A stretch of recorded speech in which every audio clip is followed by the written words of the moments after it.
एक मिट्टी का बहुत बड़ा ऊंचा सा टीला था और उसके ऊपर एक बाज का घोंसला था।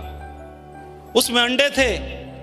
बाज आती, बाहर से खाना वाना लेके आती और फिर अंडों को गर्म करती, फिर चली जाती, फिर आती, अपने अंडों को गर्म करती।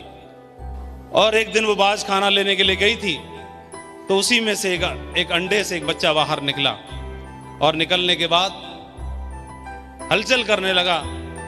और भी अंडे थे और उसकी हलचल से एक अंडा नीचे गिर गया और जहां पर नीचे गिरा ठीक वहां पर एक मुर्गी का घोंसला था और वहां पर उसके अंडे रखे हुए थे, उन्हीं में जाके मिल गया। मुर्गी का भी यही काम था जो बाज का था। वो भी आई और वो भी अपने अंडों को गर्म करती और उसने ध्यान ही नहीं दिया, नोटिस ही नहीं किया। बगैर नोटिस किए वो सारे अंडों को वो भी गर्म करने लगी और उन अंडों में बाज का अंडा भी गर्म होने लगा। गर्म होते होते धीमे धीमे हर अंडे से बच्चे निकले तो बाज के अंडे में से भी बच्चा निकला और मुर्गी ने तो नोटिस ही नहीं किया। उसको तो लगा सारे ही मेरे बच्चे हैं और हर बच्चे को केयर करने लगी, हर बच्चे का पालन पोषण करने लगी, हर बच्चे को दाना लेके आती, खिलाती, हर बच्चे को चलना उड़ना सिखाती, हर बच्चे को उठना सिखाती, जीवन जीना सिखाती। और ऐसे ही क्रम चल रहा था।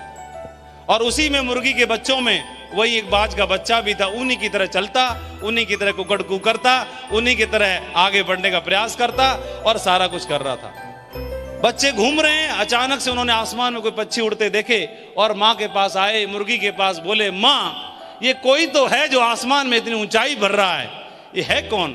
उसने बताया बच्चे ये तो बाज हैं, इनको ईश्वर ने बहुत ही शक्तिशाली बनाया है, यही लोग आसमान की यात्रा कर सकते हैं, यही लोग आसमान में इतने ऊंचे उड़ सकते हैं। हम तो मुर्गी हैं, हम तो कुकड़ कू करने के लिए पैदा हुए हैं, हम जितना कर सकते हैं उतना कर रहे हैं, बस यही हमारा काम है।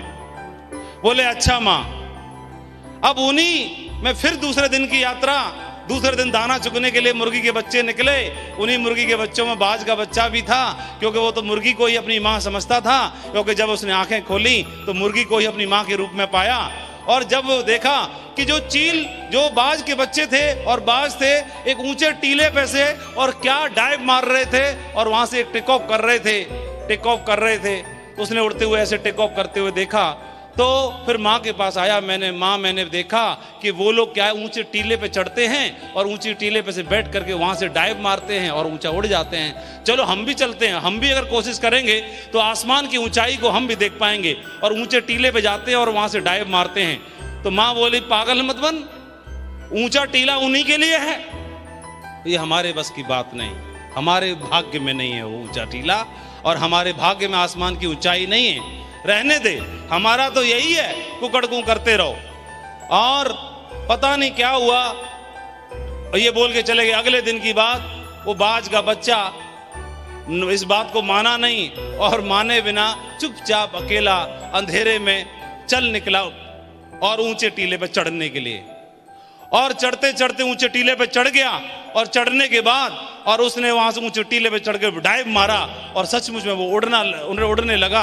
और जब उड़ने लगा तो उड़ते उड़ते उड़ते उड़ते बाकी जो बाज उड़ रहे थे उनके नजदीक पहुंच गया और बोला कि यार आज जीवन में पहली बार मैंने उड़ते हुए अपने आप को पाया, ये तो बहुत बड़ा अचीवमेंट है और आप लोग तो डेली इसको एंजॉय करते हैं। तो बाकी लोग बोले कि अरे तू तो हमारी ही बिरादरी का है, हम में से ही एक है, तू इतने दिन से हम तेरे को नोटिस कर रहे थे, तू मुर्गियों के साथ कुकड़ कू करता रहता था, समझ में नहीं आता तो क्यों करता रहता था, तू तो हमारी बिरादरी का है, तू तो हमारे सक्सेसफुल लोगों में से एक है, तू तो डायमंडों में से एक है, तू समझ में नहीं आता नौकरी में कुकड़ क्यों करने लगा हुआ था, समझ में नहीं आता तू वहां पर कुकड़ क्यों करने लगा हुआ था।